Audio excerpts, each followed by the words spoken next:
Welcome to Module 15 of Interpersonal Communication, Cross-Sex Friendships and Friends with Benefits. In this module, we'll talk about those two topics, which are surprisingly difficult. The latter one, Friends with Benefits, is a topic that many people find hard to talk about because it's such a foreign thing for so many people. Yet it's a real thing, and research has been done that actually sheds a great deal of light on that phenomenon. The former topic, cross-sex friendships, can also be rather prickly. There's that old question, can guys and girls just be friends? By the way, the answer to that is yes. But research has been done into cross-sex friendships because we find that in particular, in the last 40 years or so, there's a growing number of commonalities of cross-sex friendships. They're simply more common now than they used to be. And so let's take a dive into the research on cross-sex friendships and friends with benefits. To start with, cross-sex friendships simply means males and females involved in a friendship which is entirely devoid of romantic overtones. We're not talking about people that are on their way to being romantic partners. We're talking about males and females that are genuinely, entirely just friends. The problem is that research finds that such friendships can sometimes be difficult. They can be problematic. J.D. O'Meara, O-M-E-R-A, talks in his research about the challenges of cross-sex friendships. O'Meara finds that in American culture today, for males and females to be friends necessarily involves certain kinds of challenges to that friendship. The first of which is determining the nature of the emotional bond. O'Meara notes that all relationships have some kind of an emotional bond to them. The person whom you happen to know because you work with them, the emotional bond is probably a bond that basically says, yeah, it's a nice person, we get along, we work together, that's about it. On the other hand, there might be a friend you have that you've known for years, and the two of you have been through a lot together, the ups and downs of life. You've laughed together, you've cried together, long road trips, you've experienced it all. So that emotional bond is different. Well, when it comes to cross-sex friendships, O'Meara says that you have to determine what the nature of that bond is. Are you friends with someone of the opposite sex simply because you're friends with them, or is there something deeper lurking? Are you really falling in love with them? Or do you really have some other kind of inexplicable, hard to understand kind of a thing going on in your connection with that person? O'Meara says that you have to figure that out on your own, and that in cross-sex friendships, there's more of a challenge to do that than there is in same-sex friendships. Second, O'Meara says there's the challenge of sexual tension. Oftentimes, one of the members of a two-person friendship circle will have romantic feelings for the other. And so at that moment, there's some tension there. Or it might be that some people outside that friendship feel as if the two people should get together, and they're maybe pushing them to get together. Or they're asking questions about the nature of their friendship. And so that creates a kind of sexual tension. Sexual tension can come from many different places, but the reality is that the two people in the cross-sex friendship oftentimes feel that sexual tension. A third challenge that's unique to cross-sex friendships is what's called relational dynamics. Relational dynamics refers to the way the two of you interact with each other. So sometimes people that are truly, genuinely just friends find themselves in contexts that are oftentimes associated with people that are more than friends. So at Oklahoma Christian, oftentimes the service clubs will have banquets in the spring, fancy affairs where you invite someone to go to the banquet with you. Well, it's not at all unheard of for people that are friends, that are cross-sex friends, to go to those banquets. Yet so many other people at those banquets are there because they're dating that person, or the person they brought to the banquet is their fiance or their spouse.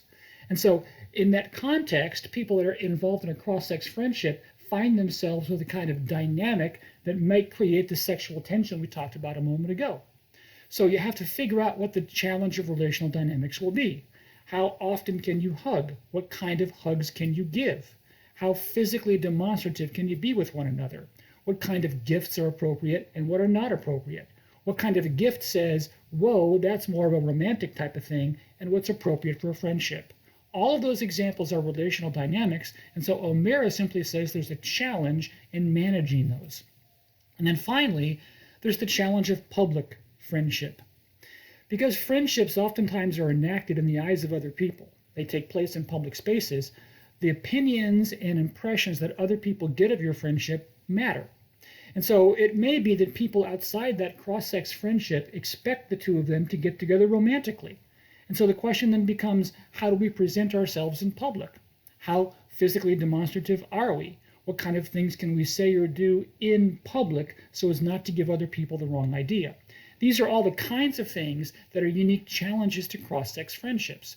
Same-sex friendships might have some of these challenges, but they're not really at all the same, because in American culture, there is this overarching expectation that males and females could get together. Now, that's especially true in certain parts of life.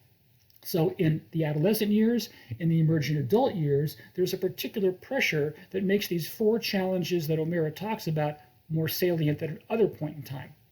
By the way, one more comment about this. Because cross-sex friendships oftentimes occur at a backdrop of the possibility that the couple might get together and become romantically involved, we have to look at research that finds how males and females view the behavior within those cross-sex friendships. So a moment ago, we talked about O'Meara's research on sexual tension and on managing the dynamics and things like that. One of the things we know is that males are more likely to see what occurs in a cross-sex friendship through a sexual lens. Or to put it differently, males are more likely to misinterpret what goes on in the friendship as having a sexual overtone. Females are less likely to do that. So for example, if a male and female in their friendship hug on some occasion as a way of affirming their friendship, the male is more likely to read into that hug something sexual. The female is less likely to do so. Now, that's not to say that females don't read things in. They do. They just don't do so with the same frequency as do males. And so even within the cross-sex friendship research that O'Meara does, there are still some gender differences with respect to how all of that shakes out. Other researchers have looked at 4 different types of cross-sex friendships. And so what this research wants to do is say any cross-sex friendship really can be more narrowly understood by asking what category it falls into. And those categories have to do with how people see the friendship, how they see the friendship at that moment, and how they see the friendship moving forward. So the first category is what's called mutual romance. That is where both friends in the cross-sex friendship want the romance to happen. They would like the two of them to get together. They're starting off as friends, but both of them pretty much figure out that at some point in time, they're going to move to romantic relationships, or that they will have a good likelihood of that happening. So it's true to say that oftentimes friendships become a springboard for romantic relationships. And if both people know that, both people are comfortable with that, both people might even want that, then that is what we would call the category of mutual romance. Now, the opposite of that, of course, is what's called strictly platonic. The second category of cross-sex friendship is where the two people involved are just friends. They will always be just friends. It's not even on their radar to be anything more than friends. And there can be lots of reasons for that. But at the end of the day, the reality is this relationship is only going to be a friendship no matter what. Both people know it, and that's just the way it is. Now, if mutual romance over here and strictly platonic friendship over here are opposite ends of the spectrum, what's in the middle? Well, the third category is what's called desired romance. Desired romance is where one of the two people involved in the friendship would like for things to turn into a romantic relationship. The other one, on the other hand, either doesn't want that or, more likely, is not even aware that that's going on. In fact, that's the more likely scenario. So let's just say that John and Mary are cross-sex friends. John might desire that this turn into a romantic relationship, but Mary, not even thinking about that, not even on her radar. And so this idea of desired romance oftentimes lies entirely inside of John's head. And so therefore, John might see the interactions between he and Mary through the lens of the possibility of the two of them getting together. He might read a lot into interactions the two of them have because it feeds his desire to get together romantically with Mary. Well, the fourth type of cross-sex friendship is what's called rejected romance. And this is where one of the two people involved has made an overture to turn the relationship into something more than a friendship, but has been rejected. Now, this is an important category to talk about because what the research finds is that once that overture to move things into a romantic relationship occurs, if the rejection is the result of that, then that relationship as friends is really never the same. that rejection becomes part of the overall story of the friendship, and more often than not, there tend to be lasting repercussions of a negative variety on that friendship. Because of the awkwardness, because of the embarrassment, most friendships tend to suffer when they become a rejected romance kind of friendship. Now, obviously, that's not always the case. And as we've said earlier, we're trying to explain people, and people are complicated. And so it's important to recognize we can't make a blanket statement that says that it always happens this way. But there is enough research that finds clearly that in a situation of rejected romance, the friendship really is never the same. The question is simply whether that rejected romance is going to cause significantly negative repercussions from which the cross-sex friendship can never recover, or if there are relatively light repercussions from which the cross-sex friendship is able to recover. Another area of research into cross-sex friendships comes from Herbert Gans, G-A-N-S. Gans is interested in jealousy, and more specifically, Gans is interested in how it is cross-sex friendships come to have jealousy in them as a part of that friendship. So Gans specifically wants to look at 3 different kinds of jealousy that occur in cross-sex friendships. So now the idea works like this. Let's say that Mary is dating Bradley, but Mary has this good cross-sex friend, John. John and Mary have been friends. They were friends before she started dating Bradley. So Bradley, on the other hand, in his relationship with Mary, is sometimes jealous of John. But what Gans wants to talk about is how Bradley's jealousy of John is actually one of 3 different kinds of jealousy, or might stem from 3 different sources. One of which is what's called intimacy jealousy. Bradley might be jealous of how close John and Mary have been. Because they knew each other before Bradley knew Mary, he's jealous of the closeness of their connection, jealous of their history, jealous of the fact that John knows things about Mary that Bradley doesn't know about Mary, jealous of the fact that John and Mary as friends have shared experiences that Bradley has not been a part of. So whether he has reason to or not, in his head, Bradley is jealous of John, and that's intimacy jealousy. Bradley also might be jealous of John because of power jealousy. So while Bradley is dating Mary, the reality is that John does have some power over Mary. Maybe Mary still goes to him for advice, or maybe Mary and John still spend a lot of time together, such that when John says, hey, let's go to a movie this weekend, she does so even if that means not spending time with Bradley. And so Bradley becomes jealous of the power, the perceived power that he believes that Mary's friend John has over Mary.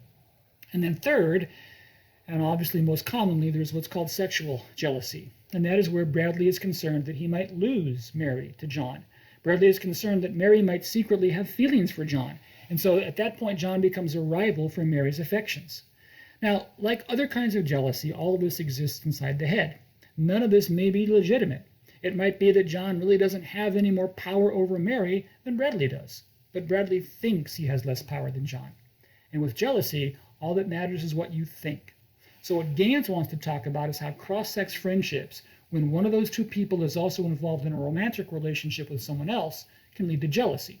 And that has some communicative implications that I think would be fairly obvious. Next is research into what's called differential rewards. One of the things we know from all the cross-sex research is that when it comes to friendships, males and females get different things out of it. So for example, one of the things we know is that males tend to get a lot of value from the perspective that their female friends bring them.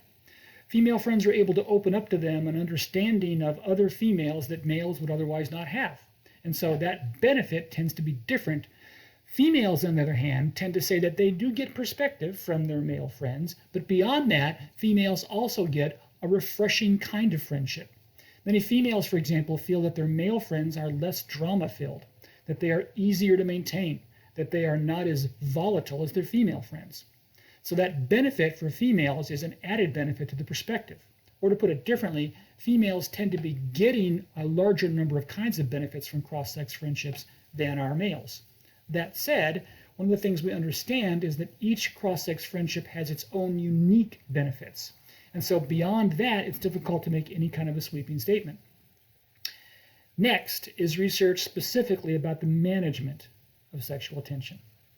I said earlier that it's possible that in managing a cross-sex friendship, one has to take into account the challenge of sexual tension. That's what J.D. O'Meara talks about. Well, communicatively, how do people handle that sexual tension? What's going on in the research with respect to how it is couples manage that? Well, first of all, let me say this. About 50% of cross-sex friendships report some kind of sexual tension. In other words, about half of all cross-sex friendships say that they have felt or they do on a regular basis feel this sexual tension with their cross-sex friend. One manifestation of that is what's called romantic overtones and friendship overtones. Romantic overtones are those cross-sex friendships which at some point in time tend to look like and feel like romantic relationships. The kinds of things that happen in the relationship, verbally or non-verbally, look like a romantic relationship. And then maybe the next day, the friendship takes on a friendship overtone, where it looks and feels more like a friendship. And so John and Mary's cross-sex friendship can, on Tuesday afternoon, look a lot like a friendship. Just a couple of people hanging out. That's what John and Mary do. It has a friendship overtone. But then later on Tuesday evening, it might be that John is giving Mary a deep back rub, and Mary is snuggling up next to John. Now, they're still just friends, but at that moment, the friendship has a romantic overtone.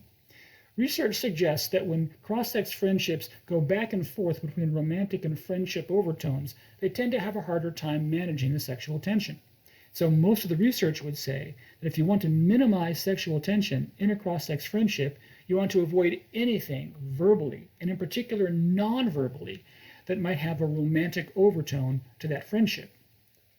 Another way that cross-sex friendships manage sexual tension is by having certain things cordoned off as taboo topics. So taboo topics are the kinds of things that people agree they're never going to talk about. It just lays there under the water and is never ever referred to again. So John and Mary might have certain topics that they just choose never to talk about. So let's say that John and Mary had a stolen kiss a couple of years ago when, in a fit of uncertainty in the midst of a difficult time, John kissed Mary. Well, John and Mary agree they're never going to talk about that again. It becomes a taboo kind of a topic. And so by making it a taboo topic, they're able to tamp down whatever sexual tension might be there. Now, by the way, in the research, we find that making things like that a taboo topic is not really a very effective way to manage the sexual tension, because almost inevitably the kinds of things that become taboo topics are the kind of thing that one of the two people would like to talk about but feels like they now cannot because it's been labeled a taboo topic. And in fact, as a way to manage sexual tension, making things taboo topics really is just a band-aid solution to something that needs more attention. So what happens if one of the two people involved in a romantic relationship actually say, I'd like to make this more? Or what happens if they make this kind of initiation to move the relationship from a friendship to a more romantic relationship? Well, about 6 out of 10 friendships can survive that kind of a revelation. What we mean is that about 60% of the time, a friendship, it's a cross-sex friendship where one of them or both of them say, let's make this more. If it either goes back to a friendship or if it's a rejected romance situation, about 60% of the time, the friendship survives. About 40% of the time, the friendship is never the same again, and ultimately the people will drift apart. Now, I share that with you simply to say that there is a great deal of risk that comes in trying to transform a friendship into a romantic relationship. Ironically, the research finds that this is the kind of thing that most people don't think about with any kind of significance before it actually happens.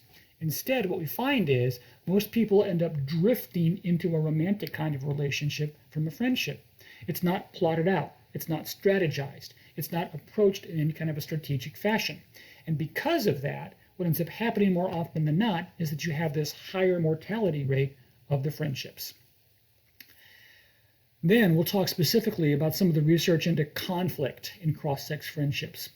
Conflict is a part of any relationship, and while it's true there tends to be fewer conflicts in friendships than other kinds of relationships, if you look just at friendships, one of the things we find is that the conflict that occurs in cross-sex friendships is different than that which occurs in same-sex friendships. Those cross-sex friendships that have high levels of uncertainty, those that are in the desired romance category or the rejected romance category, tend to feature more interpersonal conflict, which isn't surprising. Also, those cross-sex friendships where jealousy is a part of the context also tend to report greater levels of conflict. We also know that conflict in cross-sex friendships tends to come across as more negative than conflict in same-sex friendships, in part because the values that we've been getting from the cross-sex friendship seem to be so threatened. So when it comes to conflict in cross-sex friendships, we know from different kinds of research that the conflict oftentimes just looks different. Well, that takes us to the research on friends with benefits. So friends with benefits in the research I'm going to talk about refers specifically to people that are doing the kinds of things with their friends that typically American culture associates with a romantic relationship. So more narrowly, most of the idea of friends with benefits refers to the physical expression of affection. So people are involved in kissing and hugging and sexual intercourse, or all kinds of physical interactions with one another, but the bond between the people is not a romantic one. The label or the understanding of the relationship between the people involved is not a romantic one. They are, as it says, friends, that's the nature of the bond, that's the understanding of the relationship, with benefits. And the with benefits part refers to invoking the kinds of nonverbal expressions or the kinds of physical activities that are more commonly associated with romantic relationships. Now, a bit about the history of friends with benefits. The notion of friends with benefits is really a relatively recent phenomenon, though it's probably fair to say that there have always been some level of friends with benefits. At least in American culture, the notion of friends with benefits is really a rather recent phenomenon in the past 20 years or so. The rates of people admitting that they're involved in a friends with benefit relationship are much higher in 2020 than they were even in 2000. And if you look at what was going on in the 1980s, the 1990s, the 1970s, relatively few friends with benefits. And it's beyond the scope of this module to talk about the reasons why there's been a takeoff in the relationships labeled friends with benefits. The fact of the matter is there are simply more of them now than there ever have been. It's also fair to say that friends with benefits tend to be the kind of thing that is the province of the young. That is to say, emerging adults in particular tend to be a cohort of the life cycle where friends with benefits are far more common. Or to put it differently, there aren't many 55-year-olds that have friends with benefits. There aren't many 17-year-olds that have friends with benefits. It seems to be the kind of thing that peaks during the emerging adult years, so roughly ages 18 to 30. Now, there are reasons for that, which again are beyond the scope of this particular conversation. The point being, friends with benefits overall as a concept is relatively recent, and it's relatively confined to a particular point in the life cycle. So how common are friends with benefits relationship? Well, about 60% of all college students said that at one point or another they have had a friends with benefits relationship. Ironically, of the people that are involved in friends with benefits relationship, a large number of them say that it actually increases the quality of their relationship to be sexually involved with their friend. Now, many people have challenged that particular research finding, claiming that that is a way of trying to justify the existence of this particular pattern of interaction. But the fact of the matter is that a sizable number of people claim that the sexual component of a friendship relationship is improving their relationship.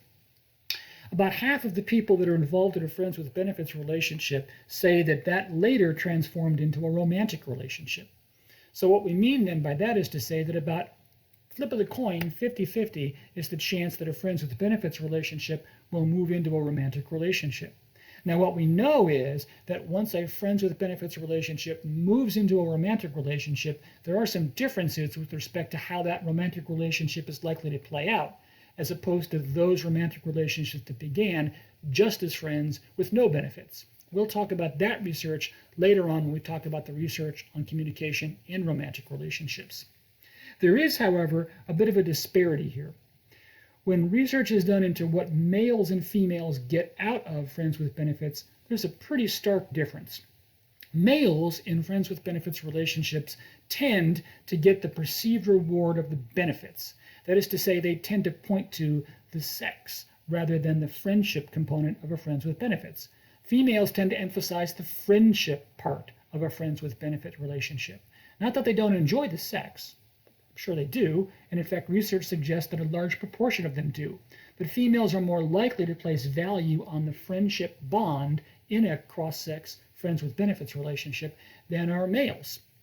This is important because what we know is that over time, the longer a friends with benefits relationship goes on, the more likely it is that females feel emotional and psychological stress because of the nature of that relationship. In essence, what that research shows is the longer a friends with benefits relationship goes on, the more it begins to wear on females, because there's kind of a dissonance. Because they claim to have a friendship bond, but yet they're doing the kinds of things that are associated with romantic relationships. And over time, that tends to create a conflict in the minds of females. Because they emphasize just the benefits part, males tend not to have that same kind of conflict. Instead, they tend to see it through a different kind of a lens essentially of getting for free the kinds of things one would have to get with more significant investment if it were a true romantic relationship. Now, that's important because there is a lot of research that finds that over time, the toll that is taken on females ultimately damages the friendship that they have with the male. About half of all friends with benefits admit there is a level of uncertainty, meaning a level of uncertainty about how long this can go on, a level of uncertainty about the nature of this particular relationship, a level of uncertainty about whether they're doing the right thing or not. Ironically, about 75% of friends with benefits relationships never talk about that uncertainty. Instead, there's a kind of momentum that comes that keeps the friends with benefits relationship going. Now, by the way, I mentioned a moment ago that research finds that over time, females have a more negative psychological and emotional toll taken on them. We can go back to that research and also say that oftentimes it's the female portion of a friends with benefits relationship that experiences higher levels of uncertainty. And these higher levels of uncertainty contribute to that overall negative, detrimental experience that females tend to have in friends with benefits relationship. And so because that research suggests that females oftentimes have a greater negative effects of friends with benefits, it should be no surprise that they're more likely to be the ones that end a friends with benefits relationship.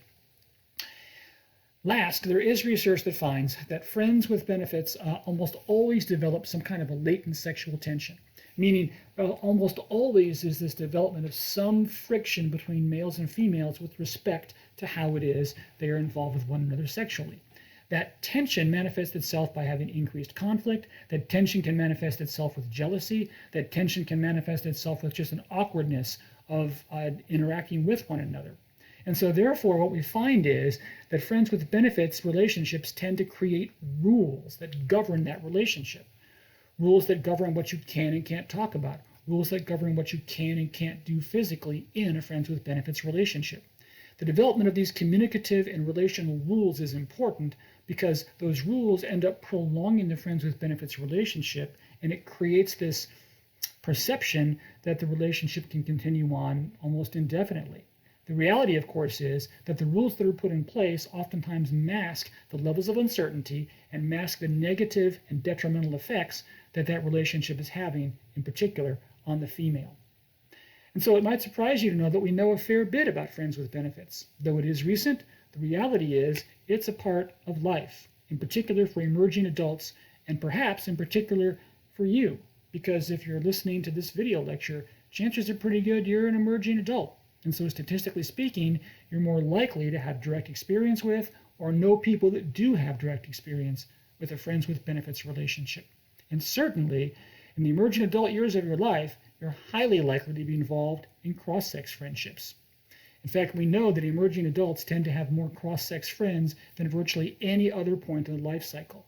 And so friends with benefits and cross-sex friendships become really important topics for people like you. And I hope that as you've heard this research, you begin to think about your own relationships, whatever they might be, and ask yourself, how does this research apply to me? In subsequent modules, we'll talk about the demise of friendships. We'll talk about some difficult and unusual friendships.